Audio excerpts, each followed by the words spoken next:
Hi everyone, today we're going to be looking at converting between fractions, decimals and percentages. This is hopefully more of a review than a new concept for you, but obviously if it is new, feel free to just follow through as per usual. When it comes to converting decimals to fractions, we're going to look at the number of decimal places in our decimal, right? So in this case, I've got 2 decimal places in this one here. And that's going to tell me the number of zeros in the denominator. So in this case, my denominator is going to have 100 in the bottom because I have 2 zeros. And then my numerator is going to have 80. Now, the other way that we can look at this is that 0.85 is the same as saying 85 hundredths. And that's why that 100 is on the bottom of our fraction, okay?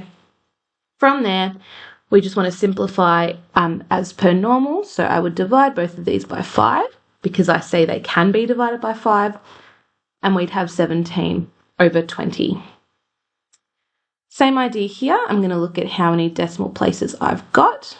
I've got 3, so I'd have 3 zeros and then 804 on the top. Once again, just divide through by what you know you can. I'm going to divide both of these by 4. Because I know that would give me 201 on the bottom and 201 in the numerator, 250 in the denominator. Now, even if we have something that's going to end up being a mixed number, we're still going to look at the number of decimal places here. So in this case, I'm still going to have 100 on the bottom because I'm really looking at what comes after the decimal point and not before it, okay? From there, I'm still going to put that 12 just on the top there, so in the numerator. And then I'll put the 5 out the front to make it 5 and 12 100ths. And then we can simplify as per usual, dividing by 4 on both sides here. And we'd end up with 5 and 3 25ths, which you could also write as 128 over 25. Okay, either way if we're not specifying which one. Now feel free to pause here to give this one a go yourself. I'll go through the answers as well. Because we've got 2 decimal places here, this is going to be over 100 with 48 in the numerator. I can divide both of these by 4 and I'm going to end up with 12 over 25. This one here, I have 3 numbers in the denominator. So I'm going to be putting my decimal places over 1,000. I've got 225 over 1,000. I can divide both of these by 5. So I'd have 200 in the denominator here. And then in the numerator, I'm going to have 45. And then if you've got a keen eye, you'll see you can simplify that again to end up with 9 over 40. This one here, we're going to have our whole number out the front here. And our fraction would be 65 over 100. Once again, divide both of these by 5, and we would have 3 and 13 over 20. Now we're going to look at converting between fractions, from a fraction to a decimal. So it's a decimal to a fraction. We're going to go from fractions to decimals. Now this is going to follow the same sort of step, just the other way around. Okay, so here we've got 1 over 100. So in this case, I know that I'm going to have just 2 decimal places, right? Because that's what over 100 would give me. So I know my 3, 9 are going to end up in my decimal places, and then my 2 would be at the front, okay? This can also be written as 2 and 39 over 100, which would give me 2.39, okay? Now, if you don't have a power of 10 in the bottom, we can make this into a power of 10, right? So I'm going to times both of these by 4, and that would give me 36 over 100. And now I can write that as a decimal, no problem. It would be 0.36. Now, if you can't make your bottom here into a power of 10, this is when we just have to do our numerator divided by our denominator. So I would do 3 divided by 8. We know that 8 will go into 3 0 times. Now we're looking at how many times 8 goes into 30. That's going to be 3 with a remainder of 6. 8 into 60 is 7 with a remainder of 4.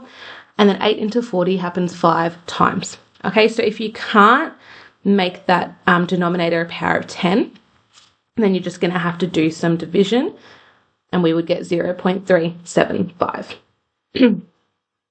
Feel free to pause the video here and work through that right-hand side, and then I'll go through it as well.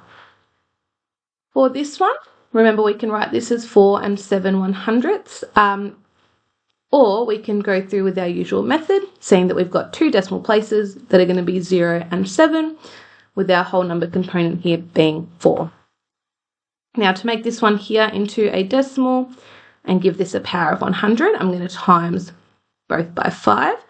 So I'd end up with 35 over 100, which is 0.35. Then this one here, because I can't put 16 into a power of 10 very nicely, I'm going to take the number 5 and I'm going to divide it by 16. 16 won't go into 5, but it will go into 53 times with a remainder of 2. 16 goes into 20 once with a remainder of 4. It goes into 40 twice with a remainder of 8.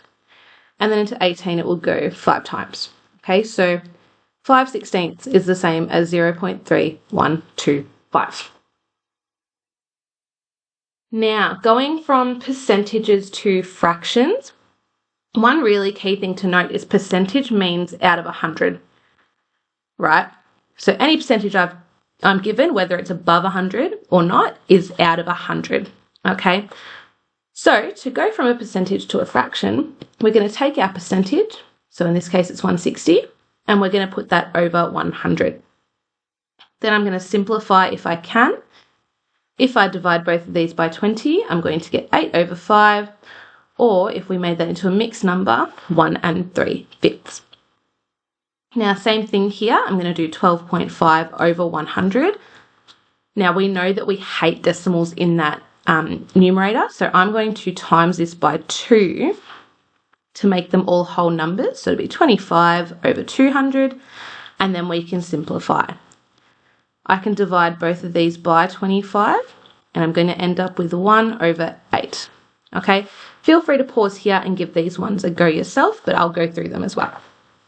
Now, 240%, still going to put that over 100, and I can see with these that I can divide all of them by 20, and I end up with 40, we end up with 12 over 5, or 2 and 2/5.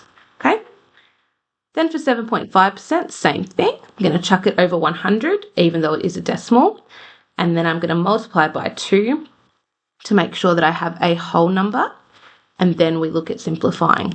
I can divide both of these by 5, and we end up with 3 over 40. Okay, so regardless of whether it's over 100 or below 100, you're always going to divide by 100. Even if you end up with a super, super small answer, we're always dividing by 100.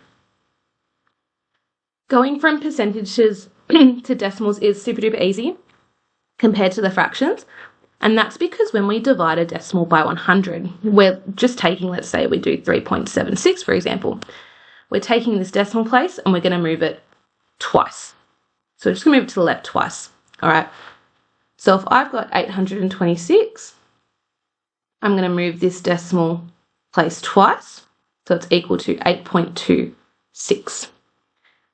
Same for 5.65, even though it's super low, we're going to take that decimal place and move it twice. So end up with 0.0565.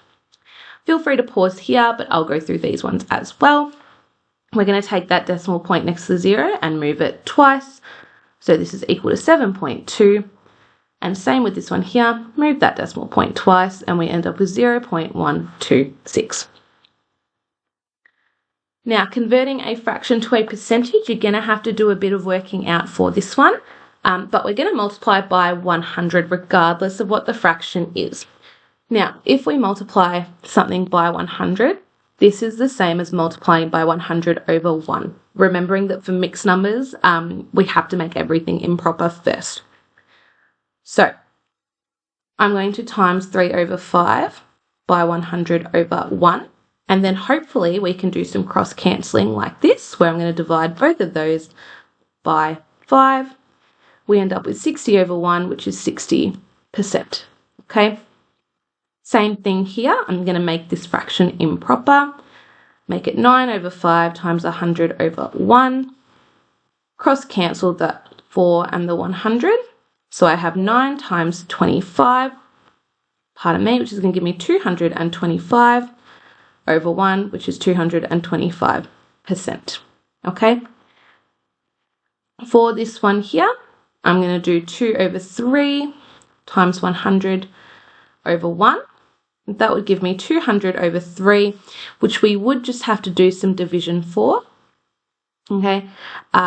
And if we were to do some division for that, we would get 66.67%.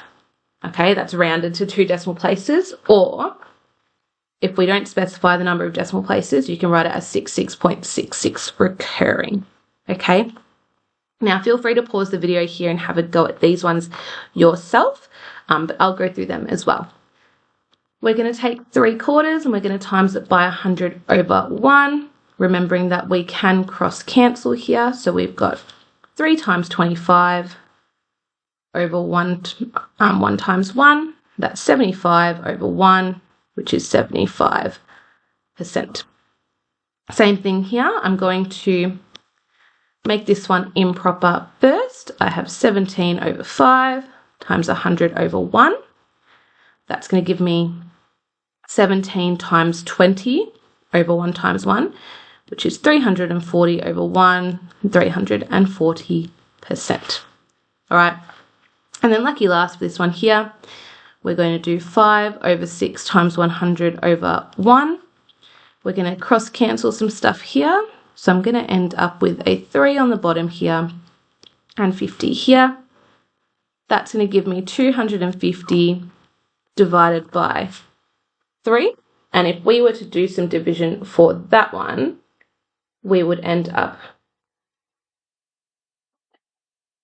with 83.33 recurring percent. Okay? Moving on to our last little bit for this lesson is converting from a decimal to a percentage. When we convert from a decimal to a percentage, instead of moving to the left by 2 places, we're going to move to the right. Okay, so percentage to decimal, we divided by 100. This time we're going to multiply by 100. So if I move that decimal place to the right twice, I end up with 612%. This one here, I end up with, 5.3%. Okay? Feel free to give these ones a go, but we're just going to move these twice to the right, so 926%. Move this twice to the right, gives me 0.72%.